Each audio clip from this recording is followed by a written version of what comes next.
Šajā mežā vides resursu centrs plāno būvēt atkritumu dedzināšanas rūpnīcu, un tuvāk apdzīvotā vieta ir aptuveni kilometru tālu un loģiski iedzīvotājiem nepatīk šī iecerē.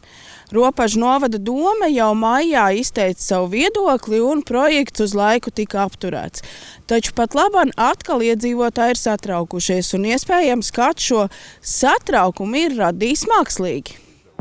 Ar Drēliņu iedzīvotājiem tiekamies tajā pat vietā, kur pirms pusgada atnākuši vairāki desmiti cilvēku. Viņi visi ir uztraukušies, ka par spīti protestiem šī gada maijā atkal sākts virzīt atkritumu dedzināšanas rūpnīcas projekts. Viņiem tā likusi domāt šomēnes organizētā sabiedriskā apspriešana. Šī sabiedriskā apspriešana pavisam nedaudz ir saistīta ar atkritumu dedzināšanas iekārtas projektu, jo plānā ir jāanalizē esošās reģenerācijas jaudas, plānotās reģenerācijas jaudas, un šī iekārta plānā ir pieminēta kā projekts, kurš ir uzsākts, bet ne vairāk. Tomēr iedzīvotāji atkal tiek mudināti izteikt viedokli arī par rūpnīcas izbūvi, tāpēc ir uztraukušies, ka par spīti jau vienreiz izteiktajam viedoklim projekts tiek turpināts. Rūpnīca atkal atgriežas ar savu projektu, formāli viņi to var darīt, bet tiek apgalvots, ka šis ir pilnīgi jauns projekts un tāpēc ir nepieciešama jauna sabiedriskā apspriešana. Lai gan izlasot šo projektu, tur ir redzams tas, ka ir faktiski noticis kosmētisks uzlabojums iepriekšējiem paviršējai versijai, kas bija mēģinātā uz ātru roku iesniegt.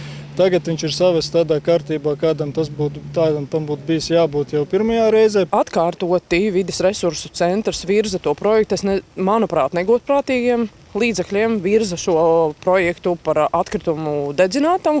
Mēs jau pavasarī parādījām savu nostāju pret. Biju speciāli aizbraucis uz Vīni, uz Špiteļauto rūpnīcu un pats personiski piegāju klāt tuvumā tai rūpnīcai un sapratu, ka to, ko mums visi te stāstīja, ir aplami meli.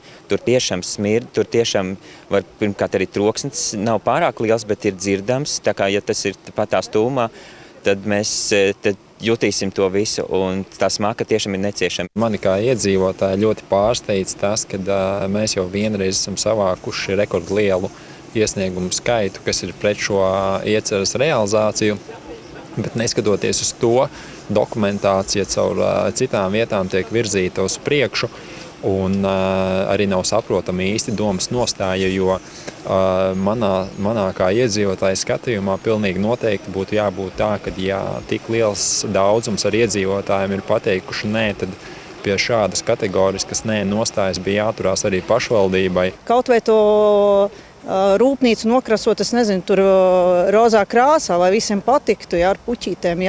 Nostāja mums nemainās, mēs negribam šādu rūpnīcu te. Doma pagaidām sabiedrības viedokļa iespaidā, tāda ir informācija, ka joprojām arī balso nē.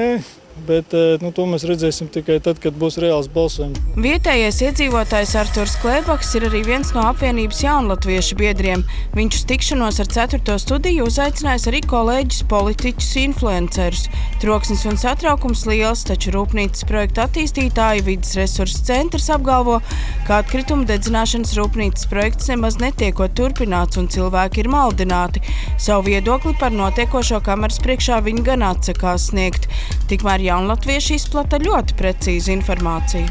Te būvēja tur, kur tās pļavas, kur tie koki būvējas miskastes dedzināšanas fabriku, kur no Skandināvijas, no Eiropas vedīs miskasti, ko paši viņi negrib un dedzinās te, var teikt, Rīgas vidū, Drēliņu sirdī, un te brauks ik pa 5 minūtēm garām miskastes mašīna, tā teikt, zem jūsu logiem, Reka Glorija. Tā kā lūk jums, kādas lietas notiek Latvijā. Mēs šodien esam sapulcējušies Drēliņos, vietā, kur grasās būvēt atkritumu dedzināšanas rūpnīcu. Mēs redzam, kā tiek sagatavots viss, lai šeit uzceltu vienu no lielākajām atkritumu dedzināšanas rūpnīcām Eiropā. Glorija Grevcova savā uzrunā apgalvo, ka video jau redzams, kā notiek sagatavošanās darbi rūpnīcas celtniecībai, lai gan projektā tā bija plānota pavisam citā vietā. Kā noskaidrojas, tobrīd tehnika netālu no privātmāju ciemata strādāja kāda vietējā uzņēmēja uzdevumā. Es ļoti labi atceros, es teicu na этом месте, un ja mēs tulkojam faktiski no krievu valodas, tas nozīmē, ka tas ir apvidus. Tas ir apvidus, jo es nevarēju fiziski aiziet uz turieni. Robežu doma ir piečakarējusi Drēliņu iedzīvotājus visdrīzāk. Padalieties ar šo video visiem, kas dzīvo Drēliņos un visiem, kas dzīvo robežos, jo te sagaida liela miskastes fabrika, kur dedzinās ar ziliem dūmiem, melniem griezīsies debesīs. Reku tagad šodien, katru dienu. Robežu novada domē par šādiem paziņojumiem ir ļoti izbrīnīti, jo kopš maija atkritumu dedzināšanas projekts nesot pat apspriests. Mums Robežu novada pašvaldības rīcībā nav nekādu citu dokumentu, kas mums būtu iesniegti par jebkādu kustību šī projekta kontekstā, izņemot to, par kuru doma jau nobalsoja, tātad noraidot šo te projektu. Varbūt tas ir iztulkots tā, ka šeit apspriedīs šo iekārtu, bet šī apspriešana ir par plānu, par atkritumu šķirošanu, par atkritumu dalītu vākšanu, par atkritumu apsaimniekošanu kopumā Vidus Latvijas reģiona pašvaldībās.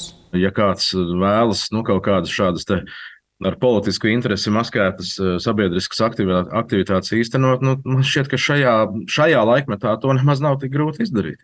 Nekādā gadījumā nekāda jaunatvieši nav mēģinājuši reklamēties uz šī pamata. Gluži otrādi, mūsu pienākums ir pēc iespējas vairāk cilvēkus informēt. Ja kāds uzskata, ka cilvēku informēšana, izglītošana ir reklāma, tad man jautājums arī pie pārējām organizācijām, kur jūs visi esat? Ja priekšlikums par atkritumu dedzināšanas rūpnīcu atkal tiks virzīts, pirmā par to uzzinās Robežu novada dome, kurai būs jālemj atkārtoti. Šādā gadījumā atkārtoti tiks jautāts arī iedzīvotāju viedoklis. Pagaidām šis jautājums nekur, izņemot TikToku, nav ticis aktualizēts. Inese Supe, Igors Stāts, Sergejs Sergejevs, 4. studija.